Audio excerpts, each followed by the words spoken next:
Welcome to the Shane Show. We have some awesome topics today. We have the 5 worst teams through the first 5 weeks of the season. We have my top 10 power rankings for the first 5 weeks. We have 3 or 4 questions, and we have my way too early mock draft through week 5. And let's just hop into it. At number 1 on worst teams in the NFL through 5 weeks are your Carolina Panthers. They are the worst team so far this season. It's a toss-up between them and the Bears. We'll figure this out November 9th in Chicago on Thursday Night Football. I hate that all of us have to watch it on Thursday night. I wish it was a better game. With a rookie quarterback, you expect to struggle. And there's not a lot of talent on the offensive side of the football. But I don't think we expect to struggle this much. The run game hasn't got going. Bryce finally threw for over 200 yards this week. But it just hasn't looked good. You've had 4 winnable ball games, and your offense has held you back every one of them. You've had leads in all 4 ball games and haven't been able to close the deal. Now, the Panthers have been hit hard by the injury bug. They lost Shaq Thompson. They lost J.C. Horn. They lost, who else have they lost? They lost Brady Christensen. Dante Jackson's got hurt. Frankie Louvu's been nicked up. Adam Thielen got nicked up last week. I mean, the injury bug has came around Carolina. Miles Sanders has a groin injury. Bryce Young missed a game with an ankle. I mean, DJ Chark didn't play week 1 because of hamstring. So, I mean, the injury bug has been in Carolina so far this season, but we can't blame everything on that. I think that they have made the wrong hire at head coach. I think they should have kept Steve Wilkes. The team's just not playing for Frank Reich, it don't look like. And, you know, the way this first 5 weeks has looked so far, you know, if something doesn't change, this could be a fire sale situation at the trade deadline. I was talking to one of my buddies today on the golf course. You know, I see 4 or 5 options that could be traded for, and you could get something back. Brian Burns being number 1. Jeremy Chin, a safety, linebacker, wherever you want to play him at, could be another option. Offensive line, people are going to need offensive line. Right tackle Taylor Moton could be an option to be traded. Cornerback Dante Jackson could be an option if he's not hurt to be traded. Frankie Louvu, who was a diamond in the rough that we found in the undrafted pool of players, could be a trade piece that you use. DJ Chark could be a trade piece. Somebody needs another receiver, wants a deep threat. You know, there's options on this team. But, you know, they're my worst team through the first 5 weeks. And we'll see what happens next week. Number 2, the Chicago Bears. Justin Fields had taken a step back through the first 3 weeks of the season. We all know it. We watched it. You know, you don't go out and get your star quarterback, a top-tier receiver, and then expect him to struggle. But for the first 3 weeks, it was horrendous. Now, the offense came out firing on Sunday. Justin had 4 touchdowns in the first half. He looked really good. They're just like the Panthers, though. They lack a lot of talent. And the defensive side lacks a lot. They have a couple players, Teron Edmonds, Yannick Ngakoue, Eddie Jackson, you know, Jalen Johnson. But other than that, they're really low on defense. And the defense collapsed in the second half. Now, the silver lining, Bears fans, if I have any watching, buddies, y'all have the first 2 picks of the draft so far through the first 5 weeks. You had the first pick, and then you had the second pick from the Carolina Panthers for the Bryce Young trade. So, it may be doomy and gloomy in Chicago, but Williams and Harrison may be on the way, so don't worry.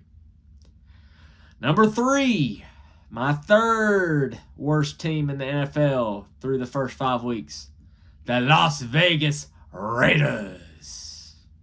Huh. The Patriot way, Josh McDaniels. Fire him. We'll get into something later on about that. He's not a very good head coach. It didn't work in Denver. It's not working in Vegas. He's on the second quarterback. You got players like Marcus Peters out here liking stuff about fire Josh McDaniels on Twitter. I mean, you got players, Chandler Jones is off the team now. Who knows why? Hope he gets better. But he don't like Josh McDaniels from the way he's talked. I don't think a lot of people like Josh McDaniels. You're not Bill Belichick. We'll get to Bill a little bit later, but you're not Bill Belichick. And as hard as you try to be, you're not. And you'll never be. You're a good OC, but you're not a head coach. And they have talent on the roster. Could Mark Davis be like his dad Al and go all in and try to win next year? And try to get the QB of the future in this draft. Devontae Adams, his name's been in trade rumors. He's said that he's not getting any younger and he doesn't have time to wait around. Could see him getting traded. Josh Jacobs was not happy getting franchise tagged. And really just could see him being moved to a playoff contender if they need a running back. Here's the one that sort of I'm iffy on, but I think could happen. Mad Max Crosby. I could see him getting traded. Somebody come in and offer him a bag that they can't refuse. And then they try to find another player this year to replace him. I think this could be a fire sale as well. Just don't see it getting any better. Jimmy Garoppolo's contract's not really bad, so you can get off of it. Or you can hold on to him for a year if you draft a rookie quarterback. It's just not working, Vegas, and McDaniels is probably on the way out. Number 4, you saw him on Monday Night Football. The New York Football Giants. And if you saw the first episode, you know I'm not high on Daniel Jones. Daniel Jones is holding this team back. Now, the offensive line is not doing him any favors. Being without left tackle Andrew Thomas is not helping him out. But he's just not a very good quarterback. And in his last 11 ball games without Saquon Barkley, he's 3-8. So it's crazy that you gave this man the bag and you didn't pay Saquon. And I can see the team turning. I mean, they're just not very good. These are why they're the top 5 worst teams for me. They're not very good football teams. They have holes. And offensive line and quarterback is 2 places that you've got to hit on draft picks. And Andrew Thomas is a hit, but he's hurt right now. I'm going to say this right now. Bold prediction. If Saquon comes back healthy, watch him to be traded at the trade deadline. He can be moved. And, I know Giants fans, not Jets fans, Giants fans, just look for the draft because you'll be getting your next signal caller in 2024, hopefully. And I hope y'all hit on them. Last but not least, my 5th team, the New England Patriots. Here's something I never expected to say. Bill Belichick could be fired. He could be fired. Since Tom Brady left New England, Foxborough, Bill Belichick's 26-28 through 4 seasons. Now we're early in the 4th season. He brought in Cam during the COVID year. We know how that went. They moved off Cam. They went and got Mac Jones. They went to the playoffs. Then Josh McDaniels left. And he had Joe Judge and Matt Patricia calling plays. And we know how that went. Then he brings Bill O'Brien from Alabama this offseason.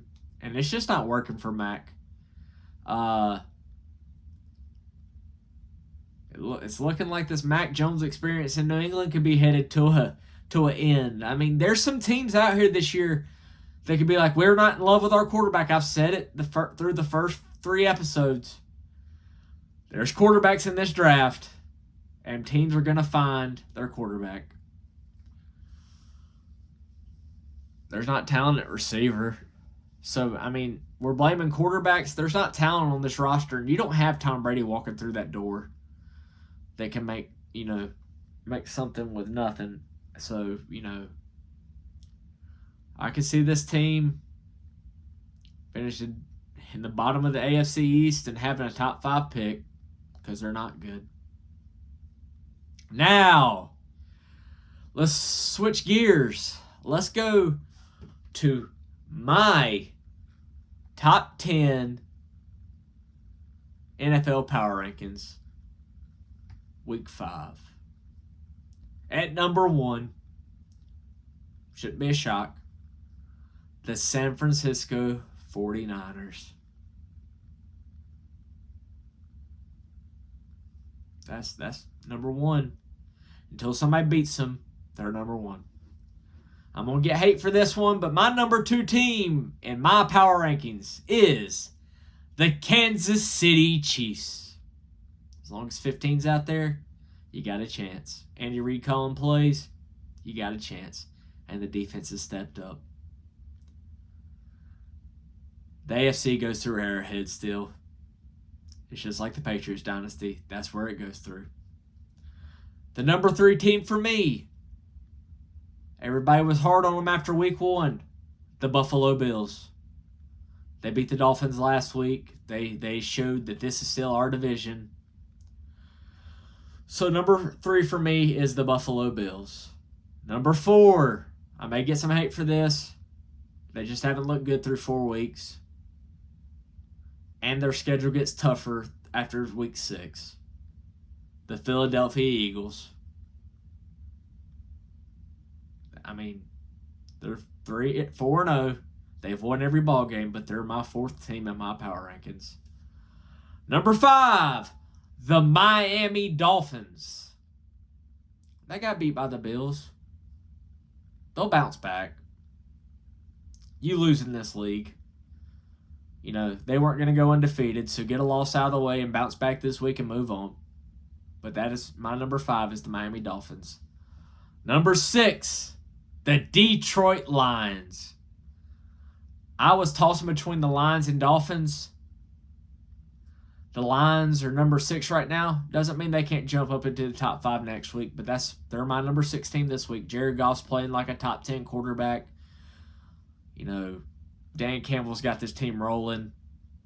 They're host Carolina this week. I expect it to be a blowout. Number 7, the Ravens. Baltimore Ravens. Lamar Jackson just wins. Even without Rashad Bateman and Odell Beckham, they destroyed the Cleveland Browns defense. And I know Deshaun Watson didn't play on the other side. But that is my number 7 team is the Baltimore Ravens. Number 8. This is going to shock some of you. The Tampa Bay Buccaneers and Baker Mayfield. I love to see it. I'm happy for Baker. I drove the Baker train last year when he came to Carolina. He got weapons down there in Tampa. Rashad Wright. They haven't used Sean Tucker yet. I expect him to start getting some run. Mike Evans, Chris Godwin, Trey Palmer, Cade Otton, and they have a defense. So that is my number 8 team in my power rankings. Number 9, the Seattle Seahawks. Pete Carroll, Geno Smith. They're coming off an 11-sack game versus the Giants. Devin Witherspoon had his coming out party with a pick 6 and 7 tackles. They're just going to get better. And Tariq Woolen should have had a pick on the day too. Just going to get better. There's one fan base that's going to hate me for this. Don't really care. My number 10 team is the Dallas Cowboys. And you're going to be like, Shane, why is the Dallas Cowboys number 10? They haven't beaten anybody. See, San Francisco. They beat the Rams. Rams are good. They've played some opponents. Kansas City, they lost to the Lions. Went to Jacksonville, beat the Bears. Won a dogfight on Sunday night. Buffalo. I mean, all these teams to me are better than the Cowboys right now. Cowboys fans, you're number 10. Now, if you go to, and we'll cover it a little bit later, but if you go to San Francisco and win on Sunday night, you'll move up. You'll move up the list. But guess what? If you lose, you're moving down. So, that's for all y'all Cowboys fans. Y'all can hate me for my top 10. This ain't nobody else's. This is mine. So, Cowboys fans, get over it. That's who I think is the top 10 teams through 5 weeks. And y'all are 10. Who are my biggest disappointments in the NFL through 5 weeks? I have 2 teams. The Cincinnati Bengals. It's Super Bowl or bust for them every year now with Joe Burrow, Jamar Chase, T. Higgins, Joe Mixon. They signed Irv Smith. I mean, you signed Orlando Brown, La'el Collins, Ted Cross. I mean, you got talent on the team. Joe Burrow's just been dealing with an injury. Now, he did come out and say today that he's feeling better. But like I said a couple episodes ago, injuries don't get better through the season. They don't. You get nicked up even more throughout the season. So that is my biggest, the AFC's biggest disappointment. The NFC's biggest disappointment, the Minnesota Vikings. The Lions were really your only competitor going into the season. You have, if you want to beat Carolina, you'd be 0-4 just like the Bears, and the Bears are a dumpster fire right now. And also going back to the Bears, I'll say something before I get off the air on that. I do not think the Vikings, Kirk Cousins is good. I still think you trade him. But you won a lot of one-score ball games last year, and it's hard to repeat it the next year.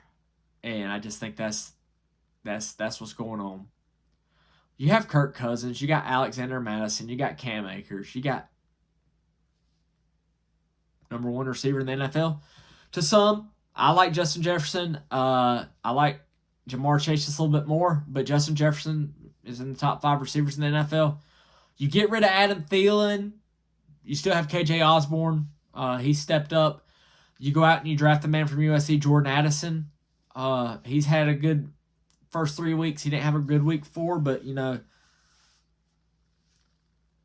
it's hard to win, and the defense is not really good. They looked good last week, but they're playing a rookie quarterback. So the Minnesota Vikings would be my disappointment for the NFC. This is a good one right here. Who will be the first head coach fired this NFL season? I've already talked about him. Josh McDaniels. Al Davis, get out of it. He's not a good coach. Head coach. He's a good offensive coordinator, not a good head coach. So Josh McDaniels is my first coach to be fired in the offseason. Or in the season, not the offseason. My first coach in the offseason I see being fired, and this is going to, shake some feathers. Bill Belichick. You haven't done nothing since Brady. I think Kraft will be like, hey, bud, we need to start this up. And they may bring Josh McDaniels to be the head coach up there, and Patriot Way may work up there for Josh. But, Bill Belichick would probably be my most surprising. And Zach Taylor could be another team if this Bengals team doesn't get going that I could see being fired as well. With all that talent, you can't not win. Even though if your quarterback's hurt, you just got to put him in the best situation to win. And he's not right now. So, do I think the NFL has caught up to Patty Mahomes and the Kansas City Chiefs? No, I don't. I still don't think Kelsey's 100%. Plus, you got all the Kelsey, Taylor Swift, if y'all watch the games, y'all know what's going on. You turn it on, you watching the Chiefs, but you watching Taylor Swift just as much. I don't know if y'all Taylor Swift fans. I may have some Swifties watching. Don't know if y'all are. Put a comment in the section if y'all a Swiftie and your favorite song. Hey, my favorite song, Blank Space, because, Blank Space in the end zone. That's like Travis Kelce finds when he gets healthy. Still see 10, 11 touchdowns this year, 1,500 receiving yards, 1,300 at least. One of these guys has got to step up. I don't know if it's going to be Kadarius Toney. I think we've been saying Kadarius Toney for years when he was on the Giants, when he's on the Chiefs. Somebody always drafted fantasy, but, what could it be? Rashawn Rice, the guy from SMU this year they drafted. Sky Moore, they drafted last year. Noah Gray and Justin Forsett have been some little pieces that have helped out. MVS, Marquez Valdez-Scantling, somebody's going to have to step up for him. Could they try to go get T. Higgins, Devontae Adams? They've been rumored to be interested in Chase Claypool. I think you've got to get another option. I think they have talent with the receivers, but one of the guys has got to step up. And I don't think the NFL's caught up to Patrick Mahomes. I think we need to remember this. The dude set the bar high. Pretty damn high at that. I mean, dude's started 5 seasons. 2-time MVP. 2-time Super Bowl champ. All-Pro, Pro Bowler. I mean, the dude set the bar high. I mean, he threw 50 touchdowns his first season starting. He's threw 5,000 yards twice. I mean, the dude set the bar high. So, I mean, I don't think that anybody's caught up to the Chiefs. I just don't think they have a true number one right now. Not saying that one won't play their way into it, but they have a run game now. Isaiah Pacheco, Jerick McKinnon, Clyde Edwards-Helaire, who was in the doghouse, has sort of got some run. They're running the ball more. It's not just, air that thing out and let Mahomes throw it 50 times a game. They're trying to run the ball too. So, I mean, I like that. Their defense has stepped up. So, I mean, as long as the defense keeps playing like they're playing, they're going to be in ball games. So, not really worried. Don't think they've really anybody's caught up to them. Just think, somebody's got to step up. Or they're going to trade for somebody and help Mahomes out. Is Sunday Night Football between the Dallas Cowboys traveling to take on the San Francisco 49ers a preview of the NFC Championship game? My heart says no, but my mind says yes, and my mind says no, and my heart says yes. I don't know. I know the 49ers are going to be there. Barring any injuries. This team is going to the Super Bowl barring any injuries. Christian McCaffrey could be the first non-quarterback MVP since 2012 and Adrian Peterson. Like, the dude's on track for 1,800 rushing yards, 700 receiving yards, and 18 touchdowns. That's MVP numbers. Brock Purdy just wins. He hasn't lost a regular season game. He hasn't lost a game that he's played the full game. Now, I know you'll say he lost to the Eagles. He did. He was hurt. He got hurt. Everybody knows his elbow. He got hurt. So, I think this relies more on the Cowboys. I think there's 4 teams in the NFC that could challenge the San Francisco 49ers for the NFC this year. The Philadelphia Eagles, I think they'll find it. They'll find ways to win. I think that's a team that can challenge them. The Dallas Cowboys can, but, we'll get into more of that after I get to this next pick. I think the Detroit Lions can challenge for this NFC Championship. I think they could be in it if Jared Goff keeps playing like he's playing. Dak Prescott is what holds the Cowboys back. We all know it. They only go as far as Dak's going to take them. And as I tell all y'all, our Cowboys, y'all going Cowboy. We know it. We'll see what happens. I really think that it could happen, but I'm not going to say anything. I don't want to get Cowboys fans' hopes up. I know y'all watching. Y'all can say I'm a hater or not. Y'all are good. But still I'm not going to say it's going to be the NFC Championship game. It can be, but I'm not going to say it. Here's my last Topic for the week. Through week 5, my way too early 2024 NFL mock draft. Now, this is me. I went on to PFF, put in the top 10 picks, and I drafted them the way I see it. Number 1 on the clock, the Chicago Bears. Caleb Williams. You run into the podium and drafting Caleb Williams from the University of Southern California. I like another quarterback. That's just me, though. Everybody's high on Caleb. They think he's got the Patrick Mahomes, Joe Burrow. You know, he's got it. I mean, they're saying he's the best prospect in years.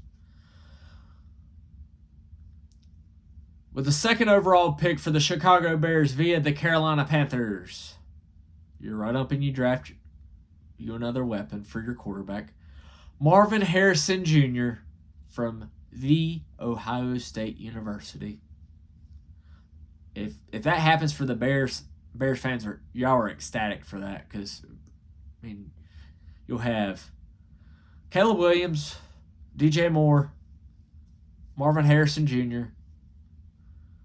You got a couple rookies this year, and Cole Kmet. You got a running back, Roscoe Johnson and Khalil Herbert. Don't really know about them. No, Roscoe just got drafted, so I can see him staying and then maybe drafting another running back. But, I mean, y'all take that. With the third overall pick, the Las Vegas Raiders select Drake May from the University of North Carolina. I mean, it could be anybody at 3. This is just my way early, and this is how it lays out right now. At 3, I got Drake May. I think he's the third best prospect on the board. He don't play with Ferraris like everybody else in the country. He does it, he does it ugly sometimes, but he wins. That's what matters. I think he is 14-5 as a starting quarterback at the University of North Carolina. And he had 2 players drafted to the NFL last season off his skills positions. And he hasn't missed a beat. Now, his interceptions are up just a hair. Not worried about it. He tries to make too much sometimes, but that's what quarterbacks do in college. They try to make plays happen. With the 4th overall pick, the Denver Broncos select Kool-Aid McKinstry, cornerback, University of Alabama. You put 2 lockdown corners, PS2, Kool-Aid. Defense is set. Is Russell Wilson still the option? I see him finding a quarterback later in the draft. With the 5th pick, the Minnesota Vikings select Laiu Latu, edge rusher, UCLA. Could see him taking a quarterback. This is just a first mock draft. Defense needs help. Danielle Hunter may get traded. He also is a free agent soon. You need edge. You need defense. That's where you got to start building. With the 6th overall pick, the New York Jets select Alama Yawa Fazna, tackle, Penn State. If Aaron Rodgers comes back, you get him a tackle to cover him. That's why he's hurt. His offensive line couldn't protect him. So you go protect your franchise quarterback. With the 7th overall pick, the New England Patriots select Brock Bowers, tight end, University of Georgia. You get a weapon. I mean, this dude, you don't take tight ends in the top 10 if they're not studs. And he's just like Pitts a couple years back. Now Pitts is in a bad situation. But you get your rookie quarterback or Mac Jones another weapon if you're still on the Mac Jones wagon. Number 8, the Cincinnati Bengals select Joe Alt, tackle, Notre Dame. You got to build the offensive line up. If they're still bad this year, you build the offensive line up. You got to protect your franchise quarterback, or he's not going to be your franchise quarterback very long. Number 9, the Arizona Cardinals select Jared Verse, edge rusher, Florida State. This dude's a dog. That Florida State, you know, they've had tons of edge rushers in the NFL. You know, Arizona can go really anywhere with this pick. Just think they got a defensive minded head coach. They're gonna have 2 top picks in the top 15 probably. So I see their defensive coach going defense for their first pick. Number 10, the New York Football Giants. Y'all are gonna think I'm gonna say quarterback because I've been telling them to draft a quarterback the whole time. Nah, they need defense again still. Maybe offensive line. But I have them taking Chop Robinson, edge rusher, Penn State. That is my way too early mock draft. We'll see what happens. Now, the show's supposed to be over now. But I've got a hot take. I just said the Chicago Bears right now have the top 2 picks in the draft. Could a team call the Bears up and ask them what it would take to get Justin Fields? There's one team in particular who's keeping a close eye on him. That'd be his hometown team, supposedly. The Atlanta Falcons. Now, what would it take to get him? Because the way it's looking, Desmond Ridder's not the option. And you have talent all over that offense for the Atlanta Falcons. You have Bijan Robinson and Tyler Algier. You have Drake London. Kyle Pitts. I mean, you have options. I mean, but that is my hot take. Could somebody trade for Justin Fields at the trade deadline? And also, would the Bears be willing to move? Because it's not going to be a good look if they have the top pick and they're going to take Caleb Williams if they're going to get rid of Justin Fields. Nobody's going to offer you a lot, so get off of him now. That's what you got to do. But again, this is the 4th episode of The Shane Show. Thank y'all for watching. Like, subscribe, comment. If you have any questions, comment, message me. Hey, keep following. And remember, Panthers fans, keep pounding.